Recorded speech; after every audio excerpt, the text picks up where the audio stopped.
আগে ভাগে আমার কথা শুনে জ্বলা যাবে না, কথাগুলো শেষ পর্যন্ত শুনবেন, তারপরে জ্বলবেন, সমস্যা নেই। আদিম যুগের কিছু ইতিরীতি বর্তমান সমাজ থেকে মুছে ফেলতে হবে। সেই যুগের মানুষ এখনো নেই যে একটা নতুন বউকে ওই দাদা নানার কোলে চড়াই নিয়ে আসবেন। আমরা কম বেশি সবাই জানি নতুন বর কিন্তু একটা সুড়সুড়ি আছে, তার ওই সুড়সুড়িটা তার ওই নতুন বর ভাঙবে। ওই দাদা নানা দিয়ে এখন আর ভাঙ্গা যাবে না।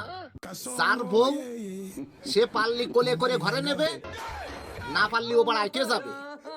ওই বন্ধুর কোলে, বউনার কোলে, দাদার কোলে এক জায়গা দেওয়া যাবে না। ওই দাদা নানার ঐতিহ্য আমাদের ধরে রেখে লাভ নেই। সেই দাদা নানার সমাজ আর এখনের সমাজ আকাশ পাতাল ব্যবধান।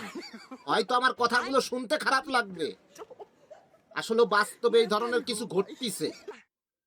যদি বর যদি বসছে, যদি অ্যাংলা হয়, তার যদি শক্তি সামর্থ্য না থাকে, প্রয়োজনে ঠেলা গাড়ির ভরে নতুন বউ উঠই দিয়ে ওই বরের রেখে ঠেলে।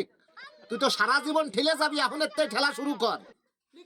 তা ওই বন্ধুর কোলে দিয়ে, বউনার কোলে দিয়ে, দাদার কোলে দিয়ে এই তামাশা দেখেন না।